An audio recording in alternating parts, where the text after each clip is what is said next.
예레미야 16장입니다. 예레미야 16장 우리 1절부터 우리 13절까지 말씀 함께 같이 보겠습니다. 예레미야는 제 성경 구약 1076페이지에 있습니다.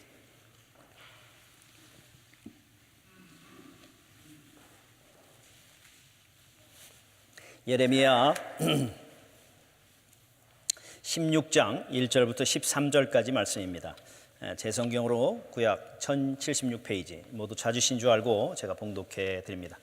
여호와의 말씀이 또 내게 임하여 이르시되 너는 이 땅에서 아내를 맞이하지 말며 자녀를 두지 말지니라. 이곳에서 낳은 자녀와 이 땅에서 그들을 해산한 어머니와 그들을 낳은 아버지에 대하여 여호와께서 이와 같이 말씀하시오니 그들은 독한 병으로 죽어도 아무도 슬퍼하지 않을 것이며 묻어주지 않아 지면의 분토와 같을 것이며 칼과 기근에 망하고 그 시체는 공중의 새와 땅의 짐승의 밥이 되리라. 여호와께서 이와 같이 말씀하시되 초상집에 들어가지 말라. 가서 통곡하지 말며 그들을 위하여 애곡하지 말라. 내가 이 백성에게서 나의 평강을 빼앗았으며 인자와 사랑을 제함이라. 여호와의 말씀이니라. 큰 자든지 작은 자든지 이 땅에 죽으리니 그들이 매장되지 못할 것이며 그들을 위하여 애곡하는 자도 없겠고 자기 몸을 베거나 머리털을 미는 자도 없을 것이며 그 죽은 자로 말미암아 슬퍼하는 자와 떡을 떼며 위로하는 자가 없을 것이며 그들의 아버지나 어머니의 상사를 위하여 위로의 잔을 그들에게 마시게 할 자가 없으리라. 너는 잔치집에 들어가서 그들과 함께 앉아 먹거나 마시지 말라. 만군의 여호와 이스라엘의 하나님께서 이와 같이 말씀하시느니라. 보라, 기뻐하는 소리와 즐거워하는 소리와 신랑의 소리와 신부의 소리를 내가 내 목전 내 시대에 이곳에서 끊어지게 하리라. 내가 이 모든 말로 백성에게 말할 때에 그들이 내게 묻기를 여호와께서 우리에게 이 모든 큰 재앙을 선포하심은 어찌 됨이며 우리의 죄악은 무엇이며 우리가 우리 하나님 여호와께 범죄한 죄는 무엇이냐 하거든. 너는 그들에게 대답하기를 여호와께서 말씀하시되 너희 조상들이 나를 버리고 다른 신들을 따라서 그들을 섬기며 그들에게 절하고 나를 버려 내 율법을 지키지 아니하였음이니라. 너희가 너희 조상들보다 더욱 악한 악을 행하였도다. 보라, 너희가 각기 악한 마음으로 완악함을 따라 행하고 나에게 순종하지 아니하였으므로 내가 너희를 이 땅에서 쫓아내어 너희와 너희 조상들이 알지 못하던 땅에 이르게 할 것이라. 너희가 거기서 주야로 다른 신들을 섬기리니 이는 내가 너희에게 은혜를 베풀지 아니함이라 하셨다 하라. 아멘. 아멘. 어떻게 일부 예배하고 똑같습니까? 말씀을 읽었는데 아멘이라고 하는 말이 나오지가 않는 것 같습니다. 아마 이 본문의 내용 때문에 아마 아멘이 나오지 않았을 수 있다는 생각이 듭니다. 이 본문의 말씀을 가지고 대체가 무엇을 말씀하시는지 우리가 한번 같이 생각해 봤으면 좋겠습니다. 여러분, 같은 배에서 아이들이 나와도요, 그 아이들이 성격이 똑같을 수가 없는 것 같습니다. 심지어는 쌍둥이로 태어난 아이들일지라도 여러분 그 성격이 전혀 다를 때를 우리는 너무너무 자주 보게 됩니다. 어떤 아이는 굉장히 상냥하고 아빠 엄마가 무엇인가 해줄 때 그 해준 거에 대해서 appreciation, 감사하고 또 땡큐도 하는데 어떤 아이들은 똑같은 배에서 나왔는데도 불구하고 엄마 아빠가 뭔가를 해줄 때 그 해준 거에 대해서 당연한 것처럼 받고 오히려 안 주면 불평하고 준 거에 대해서 자기가 원하는 것이 아니면은 여러분 비판하거나 뭐라고 하거나 소리 지르거나 땡깡 놓는 그런 모습들을 우리는 종종 보게 됩니다. 부모니까 부모이기 때문에 자녀에게 해줘야 되는 거 뭐 마땅할 수도 있습니다. 그러나 부모가 자녀에게 해주는 것은 사랑에 동기되어졌기 때문에 사랑하기에 자녀에게 잘해주고 싶은데 그 사랑에 반응해서 사랑으로 대해주면 부모의 입장에서는 더 해주고 싶은 것이 부모의 마음입니다. 그런데 동일한 일을 해줬는데도 불구하고 사랑으로 반응하지 않고 오히려 그거에 대해서 마치 당연히 받아야 되는 것, 당연히 먹을 거 해줘야 되고 당연히 옷 입혀줘야 되고 이런 식으로 생각하고 준 거에 대해서 감사하기보다는 불평하고 짜증내고 원망하면 여러분 주고 나서도 뭐예요? 무슨 마음이 들어요? 부모이지만 안 주고 싶고 준 것까지도 뺏어버리고 싶은 것이 부모의 마음일 수 있다는 겁니다. 더더군다나 부모가 그렇게 헌신하고 희생해서 무엇인가 주었을 때 그 준 거에 대해서 오히려 감사하는커녕 오히려 준 것만으로 아름답게 살아가면 좋겠는데 그게 아니라 오히려 주지 않았다고 불평하고 안 준 것처럼 살아가면 그것을 희생하며 준 부모는 많이 속상할 거라는 생각이 듭니다. 더더군다나 뭐 그건 그렇다 치자고요. 중요한 건 그렇게 줘서 그렇게 가져서 그 받은 아이에게 그것이 유익하고 좋은 것이라고 한다면 부모는 그렇게 희생한 것으로 만족할 수 있지만 오히려 부모의 입장에서 볼 때는 그것을 갖고 그것을 누리면 그 아이에게 아무것도 좋은 것이 얻어질 수 없고 오히려 그에게 해가 된다는 사실을 아는 부모의 입장에서는 그걸 고집스럽게 붙잡고 있는 그 자녀의 모습을 보면서 여러분 정말 마음이 힘들 수밖에 없는 것이 부모의 입장일 수 있을 거라는 생각이 듭니다.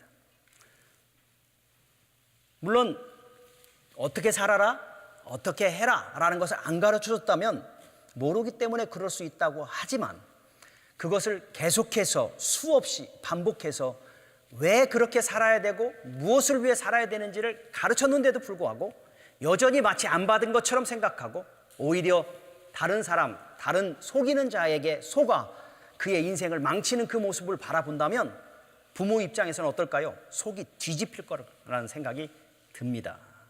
그런 자녀가 되어졌던 사람도 있을 것이고 그런 자녀를 아마 가지고 계신 분도 아마 이 자리에 있을 수도 있습니다. 남들한테는 얘기 못하는데 내 자녀가 그렇게 속을 썩이는 그 모습 때문에 여러분 가슴 많이 아플 수도 있다는 생각이 듭니다. 왜 그러냐? 왜 이런 이야기를 하느냐? 여러분 이스라엘 백성들이 하나님 앞에서 그런 모습으로 살아가고 있더라는 거예요. 하나님께서 종되었던 이스라엘 백성들을 하나님의 자녀로 삼아주십니다. 그래서 그들로 하여금 도저히 경험할 수 없는 놀라운 은혜와 축복들을 맛보며 살아가도록 해주십니다. 홍해라고 하는 곳을 여러분 마른 땅처럼 걷게 하시는 놀라운 기적의 역사를 보여주실 뿐만 아니라 여러분 광야의 인생길을 매일마다 만나라는 것으로 먹이실 뿐만 아니라 불기둥과 구름기둥으로 그들을 인도하시고 그들이 싸워서 이길 수 없는 적들과의 싸움에서 승리하는 놀라운 역사들을 경험케 하십니다. 더더군다나 그들을 이끌어셔서 하나님께서 약속하신 약속의 땅으로 그들을 이끌어 주시고 그 땅을 정복하고 그 땅을 소유하고 살아가도록 하나님께서 주시는 놀라우신 역사들을 그들의 삶 속에 경험케 하시더라는 거예요. 그래서 그들로 하여금 하나님의 놀라운 축복과 역사 속에 하나님을 사랑하고 하나님의 사랑을 깨닫고 그 사랑에 반응하여 살아가도록 하시기 위해서 하나님께서 그 가나안 땅에 그들을 세워주신다.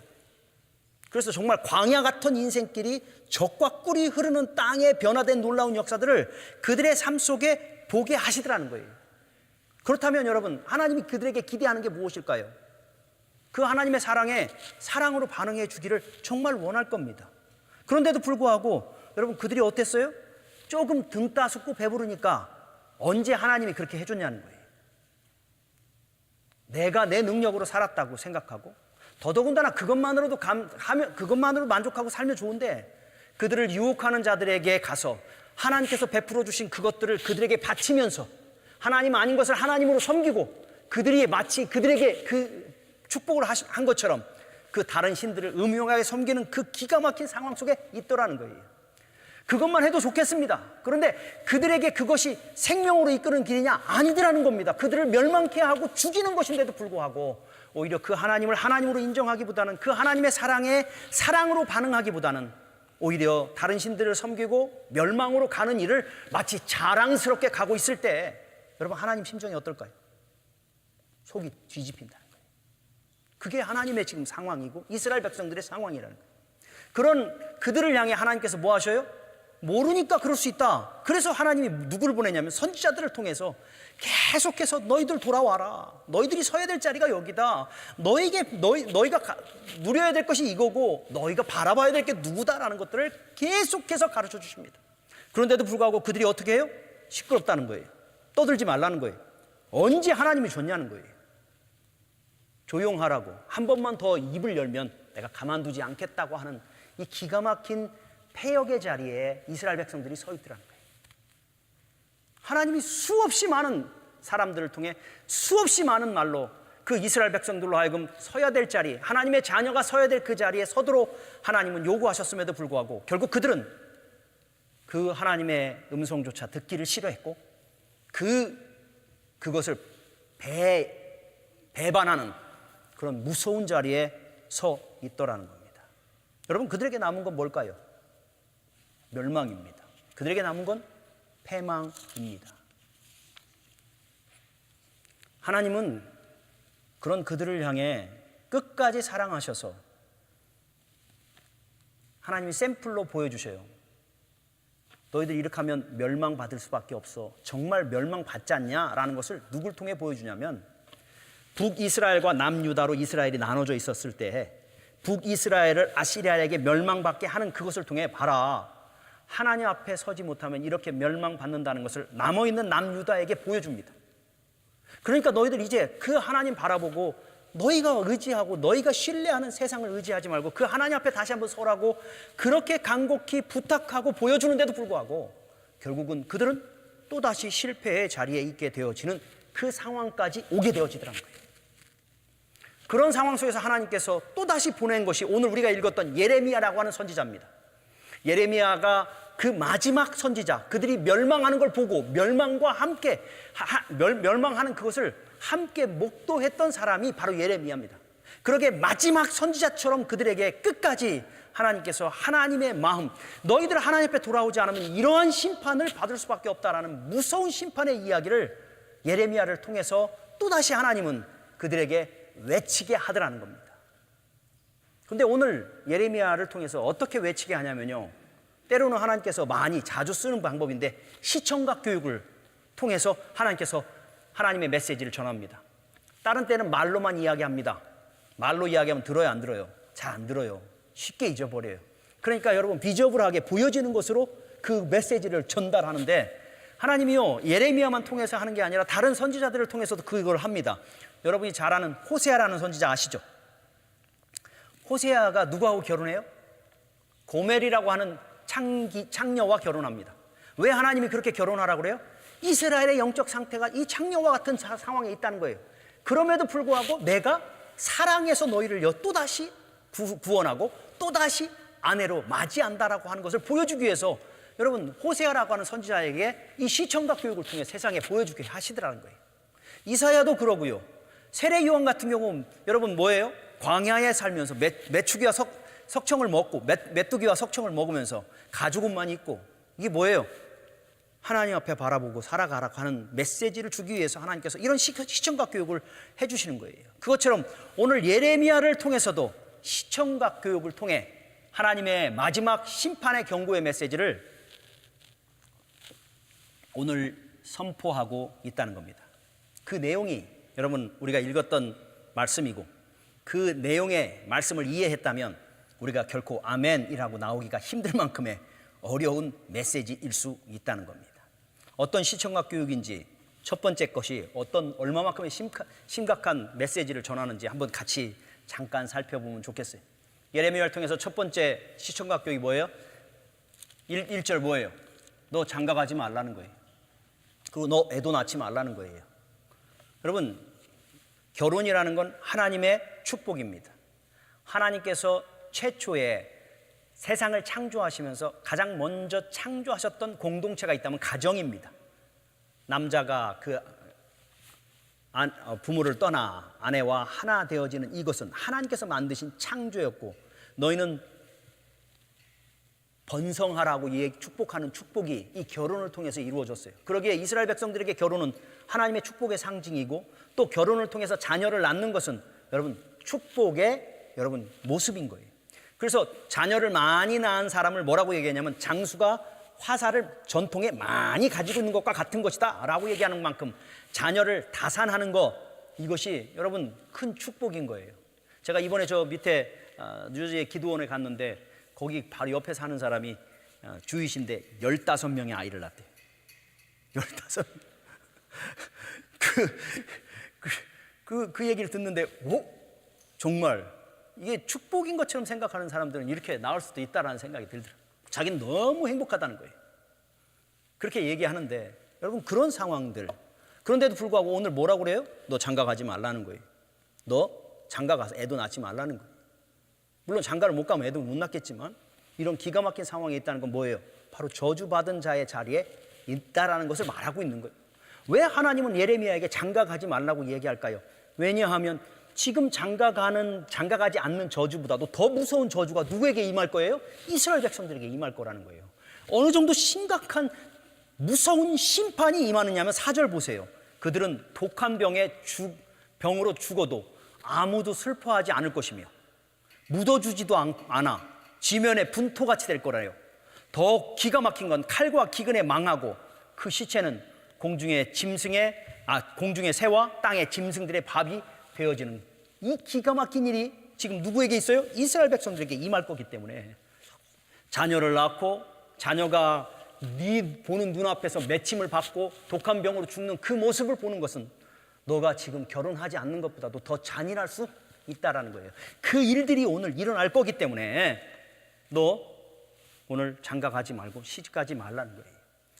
아마 주위에 있는 예레미야 주위에 있는 많은 형제들이 또 가족들이 아마 그리고 친구들이 너 왜 장가 안 가냐? 나이가 그만인데 40이 넘었고 50이 됐는데 왜 장가 안 가냐? 아마 얘기했을 수도 해요. 그때마다 그것이 뭐예요? 시청각인 거예요.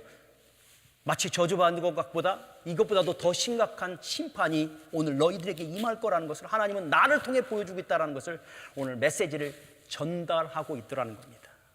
두 번째 무서운 시청각이 뭐예요? 5절 보니까 어디에 가지 말래요? 초상집에 가지 말래요. 왜요? 너무나 많은 사람들이 죽을 거라는 거예요. 여러분 초상이 나면 뭐예요? 우리 잠언에도 잔치집에는 가지 않아도 어디에는 가라? 초상집에는 가라. 그래서 거기서 레슨도 배우고 사랑도 나눠야 된다고 하는데 오늘 여러분 초상집에 가지 말라는 거예요. 왜 그래요? 죽은 자가 위로받을 수도 없다는 거예요. 심지어는 죽은 자가 있는 자들이 위로받을 수 있는 자리에 없다는 거예요. 어느 누구도 위로가 있을 수 없다는 거예요. 죽은 초상집에 가장 큰 것이 필요한 게 뭐예요? 위로. 그런데 그 위로가 사라질 거라는 거예요. 왜요? 왜냐? 그 바로 5절 제일 마지막 하반절에 한번 보세요. 5절 하반절 보면 내가 이 백성에게서 나의 평강을 빼앗았으며 인자와 사랑을 제함이라 여호와의 말씀입니다. 하나님께서 사랑을 뺏어버리고 인자를 제거해버리고 평강을 뺏어버리면 위로받을 자리가 없을 것이고 위로할 자도 없을 것이고 위로의 잔을 나눌 수도 없는 이 기가 막힌 것이 너희들의 인생 속에 있을 거예요. 이 무서운 심판이 너희에게 임할 거라고 지금 이야기하고 있는 겁니다. 또 한 가지는 여러분 8절 가보십시오. 뭘 하지 말래요? 8절에 보니까 잔치집에 들어가서 그들과 함께 앉아서 먹거나 마시지 말라는 겁니다. 왜요? 왜냐? 그 바로 다음 절 하나님께서 기뻐하는 소리, 즐거워하는 소리, 신랑의 소리, 신부의 소리를 끊어버리겠다고 이야기합니다. 더 이상 즐거워하는 소리가 없다는 왜? 멸망받을 거기 때문에. 누가 장가 가겠어요? 누가 시집 가겠어요?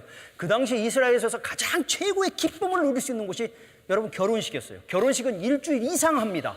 여러분 우리가 요한복음 2장 예수님께서 물을 포도주 바꾸는 그 일들을 통해 가장 큰 것이 여러분 오래 지속되어지는 것이 결혼식일진데 결혼의 소리, 신랑의 소리, 신부의 소리가 없는 여러분 기쁨이 사라지는 이 무서운 일이 누구에게 임할 거라고? 지금 이스라엘 백성들에게 임할 거라고 지금 이야기하고 있어요.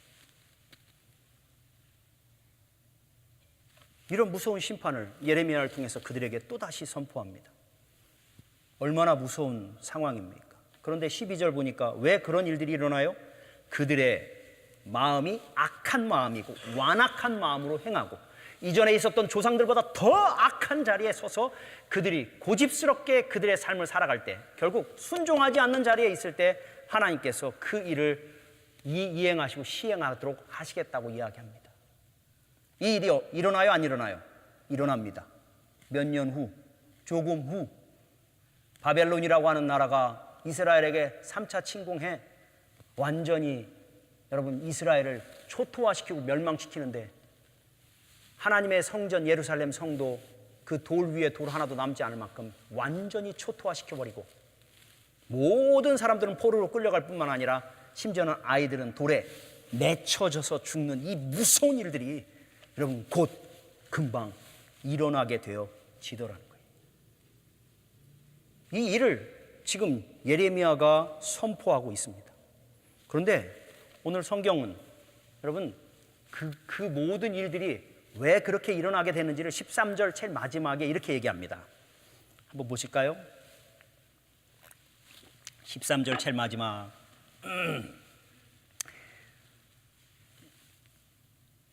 13절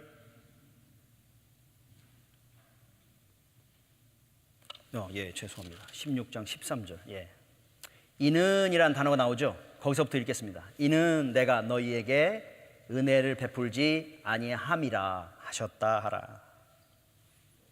하나님께서 은혜를 베풀어 주지 않으면 이런 무서운 일이 일어날 수 있다는 겁니다. 하나님께서 은혜의 커튼을 걷어버리면 오늘 그들에게 기쁨이 사라질 거라는 거예요.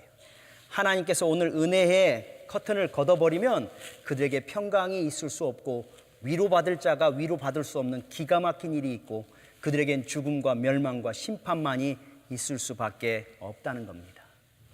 이것을 다른 말로 이야기하면 저는 이 본문을 묵상하면서 앞에 있는 무서운 저주보다도 이 말씀이 내게 더 큰 은혜로 다가왔어요. 그 말은 뭐예요? 오늘까지 누구의 은혜로 살았다는 걸 말하고 싶은 거예요. 주님은 하나님께서는 지금 그들에게 무엇을 메시지로 전하느냐면 내가 은혜를 거두면 너희들 끝나가 아니라 오늘까지 너가 무엇으로 너 살았냐? 하나님의 은혜로 살았다는 거예요. 오늘까지 그들이 패역했어요. 오늘까지 그들이 악한 마음으로 살았어요. 그럼에도 불구하고 하나님께서 하나님의 은혜로 그들을 대우하셨고 다루셨고 이끌어 주셨고 부어주실 때 그들 안에는 기쁨이 있었고 그들 안에는 즐거움이 있었고 그들에게는 위로가 있었고 그들에게는 생명이 있었다는 것을 지금 말하고 싶은 거예요. 그런데 만약에 하나님께서 그 은혜를 거두시면 어떤 일이 일어나겠냐는 거예요. 네가 아무리 기뻐하고 싶어도 기쁨이 있을 수 없다는 거예요. 네가 아무리 위로를 받고 싶어도 위로할 자가 없단 말입니다. 다른 말로 내가 능력이 있어서 기쁨으로 살고 내가 능력이 있어서 즐거움으로 살고 내가 능력이 있어서 내 생명을 사는 것이 아니라 오늘까지도 하나님의 은혜로 우리를 대우하셨고 은혜로 우리를 이끌어 주셨기에 오늘 우리가 웃을 수 있다는 거예요. 오늘도 우리가 생명을 가지고 살아갈 수 있다고 지금 이야기하는 겁니다. 하나님의 말씀의 초점은 하나님이 너희를 이렇게 은혜로 다루신다는 거예요. 내가 너희를 이렇게 사랑한다는 거예요. 내가 은혜로 너희를 다루지 않았다면 오늘 이 자리까지 있을 수 없다는 거예요. 그런데 오늘 그 은혜를 내가 거두면 왜? 너희들이 필요 없다고 하니까 그 은혜를 내가 거두면 너 한번 살아보라는 거예요. 네 능력으로 살아보라는 거예요. 네 힘으로 네 생명을 지켜보라는 거예요. 살아갈 수 있겠냐? 기쁨의 소리, 즐거움의 소리. 우리가 얼마든지 웃을 수 있을 것 같고 얼마든지 기뻐할 수 있을 것 같지만 하나님의 은혜가 우리를 덮지 않으면 우리 안에는 웃음이 있을 수 없다는 거예요. 우리 안에는 생명이 여러분 생명을 지킬 것 같죠? 근데 하나님의 은혜가 우리를 덮지 않으면 우리의 생명, 오늘 내가 이 자리에 있을 수 없다는 거예요. 그것을 깨달으라는 거예요. 그러기에 여러분 하나님의 은혜를 크게 경험하는 것이 마치 큰 부자가 되거나 크게 성공한 것에 하나님의 은혜가 있습니다라고 얘기하는 게 아니라는 거예요. 하나님의 은혜는 어디에 있는 줄 아세요? 가장 조그만 것, 여러분이 오늘 숨을 쉴 수 있다는 거, 이게 하나님의 은혜인 거예요. 아멘? 여러분 정말이에요. 여러분이 그냥 평범하게 살아가면서 어저께도 우리 세 가족들 와서 같이 이야기하고 웃을 수 있는 거, 이게 여러분 하나님의 은혜라는 거예요. 하나님의 은혜가 거쳐지면 웃음이 사라질 수 있다니까요. 하나님께서 평강을 걷어가시고 하나님께서 인자와 사랑을 걷어가시면 거기엔 죽음밖에 있을 수 없다라는 것을 성경은 오늘 이야기해주고 있더라는 거예요. 그런데도 불구하고 오늘 우리가 숨을 쉴 수 있다라는 것이, 오늘 생명을 가지고 오늘 밝게 웃을 수 있다라는 것이, 여러분 오늘 이 자리에 있다라는 것이 그 하나님의 은혜가 아니면 우리는 살아갈 수 없다는 거예요.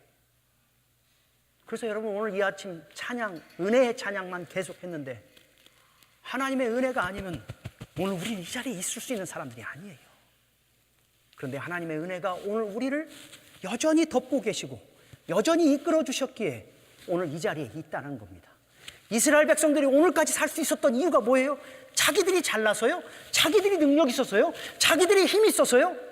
아니라는 거예요. 하나님의 은혜가 있었기에 그들에게 웃음이 있었고, 하나님의 은혜가 있었기에 그들이 생명을 가지고 있었고, 하나님의 은혜가 있기에 때로는 곤고함과 어려움이 있을 때 위로가 있고, 그래서 소망을 가지고 살아갈 수 있었노라고 하나님은 그들에게 오늘 이야기해 주고 있는 거예요. 여러분, 우리는 어떻습니까? 오늘 이 자리에 있는 우리는 여러분이 어떻게 삶을 살아갔습니까? 어떻게 오늘까지 왔습니까? 다른 멀리를 떠나서 2017년이라는 세월을 오늘 11월까지 12월 이제 처음 시작되는 이 시간까지 여러분 어떻게 해서 살았습니까? 여러분이 잘나서 산 것 같습니다. 여러분이 능력이 있어서 산 것 같습니다. 여러분이 열심을 내서 산 것 같습니다. 그런데요, 맞아요. 그런데 하나님의 은혜가 여러분을 덮지 않으면, 하나님의 은혜가 오늘도 여러분의 삶을 지키시지 않으면 오늘 우리는 이 자리에 있을 수 없는 사람들이라는 거예요. 하나님의 은혜가 우리 가정을 지켜주셨고, 우리 자녀들을 지켜주셨고, 하나님의 은혜가 우리의 교회를 오늘도 여전히 패역함 속에서 12절 말씀처럼 악을 행하고 불순종하는 자리에 있는 우리임에도 불구하고 여전히 우리를 향해 그 은혜의 커튼을 제거하지 않고 덮어주시기에 오늘 그 곤고함 속에서도 웃을 수 있고, 그 곤고함 속에서도 오늘 생명을 가지고, 오늘 그 곤고함 속에서도 하나님의 위로가 우리를 다시 채워 또 다시 일어설 수 있게 하는 그 놀라운 은혜가 우리 가운데 있다라는 거예요. 내가 잘나서요? 내가 똑똑해서요? 아니더라고요. 패역하면 우리가 어떤 면에서 이스라엘 백성보다 더 패역합니다. 믿음의 삶을 산다고 조금 어려울 때마다 주님 바라보고 주님 은혜 베풀어 달라고 하고, 어느 순간 우리는 조금 등 따숩고 배부르면 이제 마치 내가 내 인생을 내 능력으로 만든 것처럼 우리는 하나님 없이도 살아갈 수 있는 것처럼, 하나님의 말씀도 없이, 하나님의 무릎 꿇음도 없이 우리가 지지난주에 말씀처럼 자기 소견에 오른 대로 행하며 마치 그것이 하나님의 영광인 양 착각하며 살아가는 우리의 삶의 모습임에도 불구하고 하나님께서 오늘도 그 은혜의 보자기를 걷어가지 아니하시고 우리를 향해 여전히 그 은혜의 손을 내미시기에 우리가 오늘 웃을 수 있는 거예요. 오늘 즐거워할 수 있는 거예요. 오늘 위로받을 수 있는 거예요. 이만큼 하나님이 우리를 사랑하신다는 거예요. 이 이스라엘 백성들을 향해 너 이놈들 봐라가 아니라 하나님이 너희를 이렇게 사랑한다는 거예요. 너희들이 이렇게 패역했는데도 불구하고 하나님의 은혜로 너희를 덮고 가시는 것처럼 오늘 이 말씀이 여러분에게 주는 것이, 너가 그렇게 패역하고 나 없이도 너의 인생을 살 수 있다고 생각하는 그 삶을 살았지라도 내가 너를 향해 은혜를 베풀고 있다는 것을 하나님 우리에게 이 본문을 통해 말씀해 주시고 계시더라는 거예요. 여러분, 우리는 얼마나 연약한 사람들인 줄 아세요? 우리가 얼마나 여러분 아무것도 아닌 줄 아세요?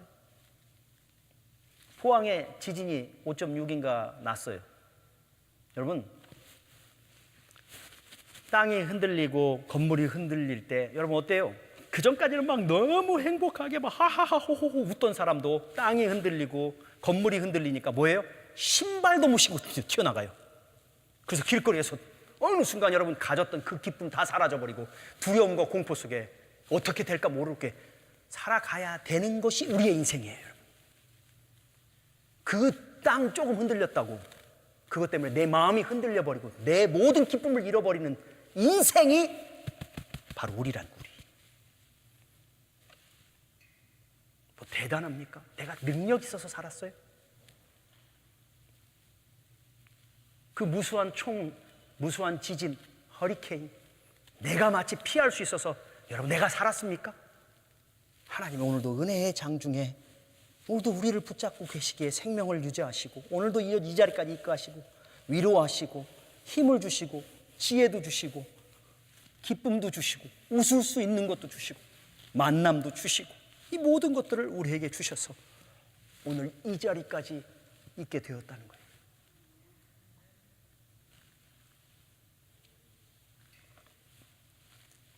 여러분, 오늘도 그러기에 이 자리에 오면서 우리가 고백해야 되는 건 하나님, 주님의 은혜 아니면 우리는 살 수 없습니다. 우리 가정을 향해 하나님 은혜를 베풀어 주십시오. 그 은혜를 깨닫는 자의 자리에 좀 서게 해주시고 그 은혜 안에서 그 하나님을 바라보고 하나님의 하나님 되심을 인정하며 믿음으로 좀 살아가게 해달라고 우리가 좀 간구해야 되지 않겠냐는 거예요. 오늘도 내가 마치 잘나서 내가 똑똑해서 큰맘 먹고 한번 와줘서 예배 드려주는 그것이 아니라 오늘도 주님이 은혜 베풀어 주시지 않고 은혜의 커튼을 거두지 않고 우리를 붙잡아 주셨기에 오늘도 주님 앞에 나와 예배하고 함께 웃으며 함께 소망을 가지고 주님 앞에 설 수 있음을 우리가 감사하며, 주님, 내가 다시 주님을 바라보고 우리의 은혜의 보증 되신 우리 주님을 바라보며 다시 한번 좀 믿음의 길 걸어가게 해달라고 그 은혜를 간구하는, 자격이 있어서가 아니라 자격 없는데도 불구하고 받는 것이 은혜일진데 그 은혜를 오늘도 또 사모하며 주님 앞에 우리의 가정도 드리고 우리의 교회도 드리고 우리의 기업도 드리고 우리의 생명도 드리면서 주님 이끌어 달라고 간구해야 되는 자리에 서야 되는 것이 아닐까. 주님 살려주세요. 우리 가정을 살려주세요. 주님 살려주세요. 우리 교회를 살려주세요. 주님이 우리를 붙잡아 주시한 우리는 오늘 그 결과가 뭐라고요? 기쁨도 없다니까요. 생명도 잃어버린다니까요. 위로도 없다니까요. 이 기가 막힌 인생의 삶을 오늘도 살아갈 수밖에 없습니다. 고백하며 주님 앞에 서야 되지 않겠냐는 거예요. 곤고함과 어려움 속에서 이번 주에 누군가를 위로해야 됐고 또 저 자신에게도 위로가 돼야 될 상황 속에 있었을 때 하나님께서 주시는 말씀이 있었어요. 언제까지 그 은혜가 계속될까요? 이스라엘 백성들처럼 도저히 안 되면 하나님께서 은혜를 걷어가 주셔서 이 멸망의 자리에 설 수 있는 거 아니겠어요? 우리에게도 하나님께서 그 은혜를 계속해서 부어주시는데도 불구하고 계속해서 교만한 자리에 서면 그 은혜를 걷어갈 수 있지 않겠어요? 여러분, 내일 걷어가면 여러분 어떡할래? 오늘까지 잘 먹고 잘 사는데 갑자기 지진이 일어나서 폭삭하면 어떡할 거예요? 갑자기 여러분 전혀 날아가지 말아야 될 총알이 우리에게 다가올 수도 있잖아요. 전혀 가만히 있는데 다른 차들이 와서 우리를 부딪힐 수도 있잖아요. 그래서 얼마든지 우리의 생명이 한순간 사라질 수도 있잖아요. 여러분, 언제까지 그 하나님의 은혜가 우리를 붙잡을 수 있을까? 그럴 때 하나님께서 주시는 말씀이 이거였어요. 제가 읽을게요. 요한복음 10장 28절 29절입니다. 내가 그들에게 영생을 주노니 영원히 멸망하지 아니할 것이요 또 그들을 내 손에서 빼앗을 자가 없느니라. 그들을 주신 내 아버지는 만물보다 크심에 아무도 아버지 손에서 빼앗을 수 없느니라. 여러분, 아멘입니까? 이 말이 무슨 말인지 알면 아멘합니다. 우리가 우리 하나님을 붙잡고 있는 게 아니라 하나님께서 우리를 붙잡고 계시대요. 그래서 우리가 실패할지라도 여전히 그 은혜로 우리를 붙잡고 어디까지 이끌어 주셔요? 빼앗을 자가 없느니라. 영생을 주는데 빼앗을 자가 없도록 우리를 끝까지 책임져 주시겠대요. 저 하나님의 나라까지 우리의 영혼을 이끌어 주시고 붙잡아 주시겠대요. 잃어버린 것 같고 실패한 것 같고 무너진 것 같은 그 자리에서도 하나님의 은혜는 우리에게 계속 되어지고 있다는 것을 우리 주님은 오늘 우리에게 말씀해 주시고 있다는 겁니다. 여러분, 그 은혜가 한량 없다고 우리가 아무렇게나 서면 안 됩니다. 그 은혜의 크기가 얼마나 큰지를 알면 오늘 여러분 이왕이면 주님 앞에 좀 믿음의 고백으로 그 은혜를 간구하고 그 은혜를 붙잡고 오늘도 우리가 살아가야 되지 않겠습니까? 여러분, 애써서 수고해서 살아온 것 같지만 하나님의 은혜가 있기에 오늘 이 자리까지 왔다면 내일도 그 하나님의 은혜가 아니면 우리는 내일을 가질 수가 없습니다. 그러기에 오늘 인도하신 그 하나님의 은혜 바라보고 그 은혜로 내일도 주시면 감사하며 그 내일을 소망하고 살아가는 것이 여러분 그 은혜를 아는 사람들의 삶이라고 성경은 말해주고 있다는 겁니다. 말씀을 마치면서 제가 한 가지 제 삶을 좀 나누고 마쳤으면 좋겠어요. 기도하고 왔는데 집에 이제 토요일 날 아침이 됐습니다. 아내가 저녁에 새가족 환영회에 떡을 해가야 된다고 아침에 떡을 이렇게 만들더라고요. 그래서 떡을 만드는 시간이 아침 나절이 걸렸습니다. 근데 뭐 저나 제 아내나 사역자이기 때문에 토요일이 가장 시간이 많이 필요한 자리이고 집중해야 될 상황에 있습니다. 떡을 만드느라고 아침 시간을 다 보냈기 때문에 점심시간에 뭔가를 해야 되는데 또 점심을 해야 되는 이 아내의 이 힘겨움이 있는 거예요. 그래서 근데 내 점심시간이 되었는데 내가 배고픈 거예요. 그래서 제가 이제 아내한테 뭐 먹을 게 있을까? 이랬더니만 사실 아무것도 없는 거예요. 밥도 없어. 뭐 반찬도 없어. 그런 상황에서 그랬더니만 아내가 하는 얘기가 뭐냐면 좀 알아서 먹어요 이러더라고요. 알아서 먹어요. 뭐 익숙한 대답이에요. 그래서 알아서 먹으라 해서 오케이. 그래서 뭐를 먹을까? 밥을 하자니 뭐 또 반찬도 해야 되고 시간이 많이 걸리니까 어저께 자기가 가장 좋아하는 음식이 뭐에 있다고 그랬죠? 라면. 그렇죠. 그래서 저도 라면이 딱 생각나는 거예요. 그래, 라면이라도 해 먹자 이런 생각이 들었어요. 근데 이 토요일 날 라면을 먹고 나면 이 주일 날이 오는데 제가 라면 먹고 나면 속이 좀 뒤집힐 때가 있어요. 그래서 좀 걱정스러운 거예요. 그냥 뭐 라면을 먹었다는 뒤집히니까 이거 어떡할까 고민하다가 저는 이제 무슨 뭐 음식을 하려면 냉장고를 먼저 이렇게 열어봐요. 냉장고 안에 뭐가 있나 이렇게 보고 그거에 맞춰서 하는데 냉장고를 딱 열어보니까 뭐가 있냐면 배추가 있는 거예요. 배추가. 그래서 배추가 있구나.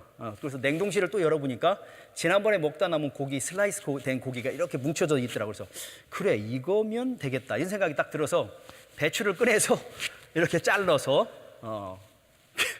배추를 넣고요. 고기도 넣고요.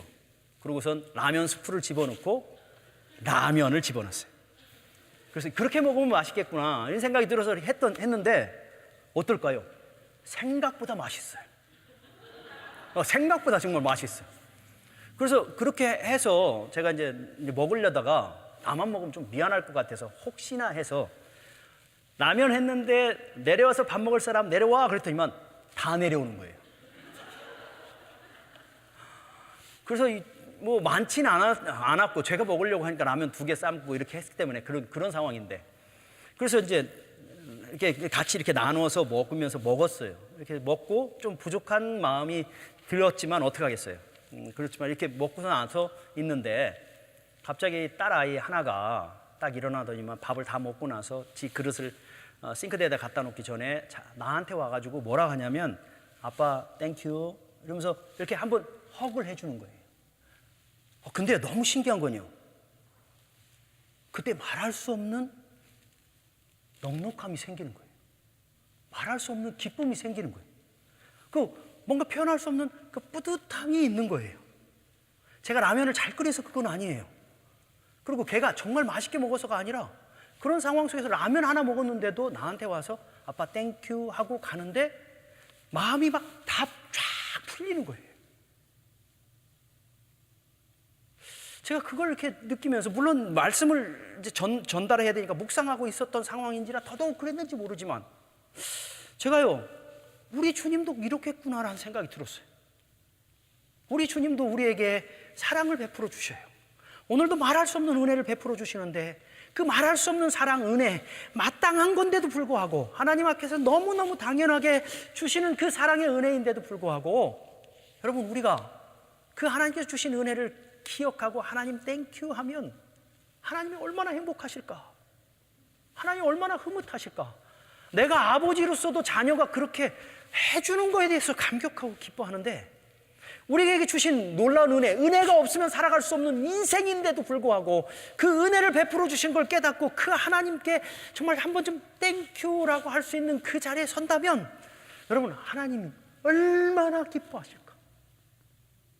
여러분 하나님이 사랑에 굶주려 있어요? 우리 사랑 못 받으면 하나님 막 큰일 납니까? 여러분 우리가 하나님께 뭘 얼마나 드릴 수 있겠어요?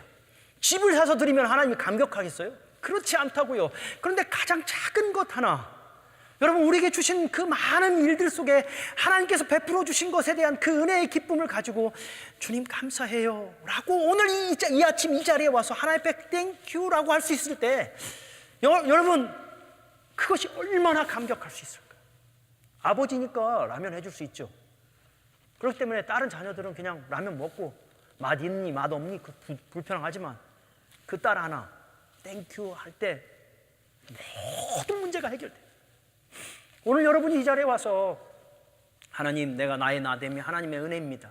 이 자리에 있는 것이 하나님의 은혜고 내가 살아가는 것도 하나님의 은혜고 정말 하나님의 은혜입니다라고 생각하면 하나님께 정말 땡큐하면 하나님 오늘 여러분 제가 감격한 것과 그 이상의 감격으로 여러분 감격하실 수 있는 분이 하나님이라는 거예요.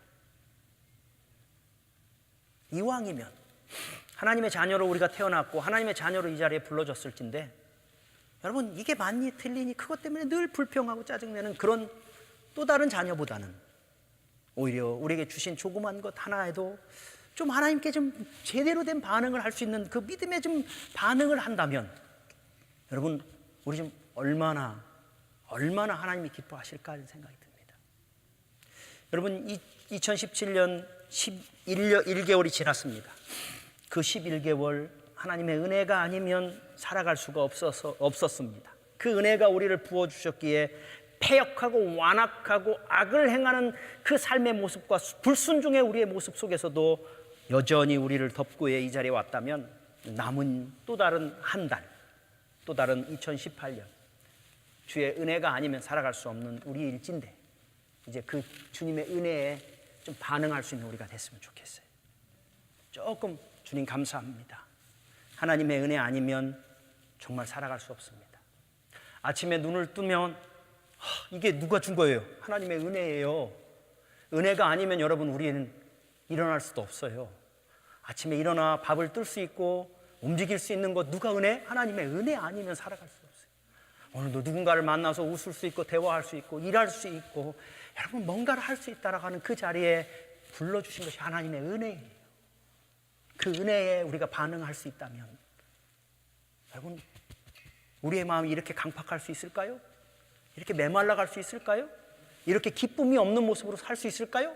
이렇게 위로도 받지도 못하고 위로도 없는 그 모습으로 우리가 살아갈 수 있을까요? 아니더라는 거예요.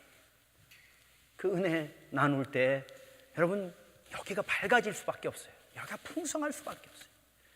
그리고 그 풍성함은 우리가 나아가는 세상 속에서 나누고 전하는 능력의 사람들로 살아가게 해주시리라 믿습니다. 은혜입니다. 오늘 이 자리에 있음이 은혜입니다. 오늘도 예배할 수 있는 게 은혜이고요. 찬양할 수 있음도 은혜이고요. 사랑할 수 있음도 섬길 수 있음도 은혜입니다. 그 은혜에 고백하고 그 은혜에 감격하고 그 은혜를 간구하며 우리의 남은 2017년 12월을 멋있게 좀 살아갔으면 좋겠고 그 은혜 속에 2018년을 또 멋있게 좀 계획하고 준비하며 살아가는 저와 여러분 되기를 주님의 이름으로 축복합니다. 우리 모두 일어나십니다. 수영자매 제일 마지막 아까 찬양했던 찬양으로 바꿀 수 있어요? 오직 예수뿐이네. 은혜 아니면 살아갈 수 없네. 그걸로 바꿀 수 있나요? 아니면 그냥 이걸로 합니다. 바꿨어요? 네, 오케이. 오직 예수뿐이네. 은혜 아니면 살아갈 수 없네. 고백합시다. 은혜 아니면 살아갈 수가 없네. 호흡마저도 다 주의 것이니 세상 평안과 위로 내게 없어도 오직 예수뿐이네. 다시 한번 고백할까요? 은혜 아니면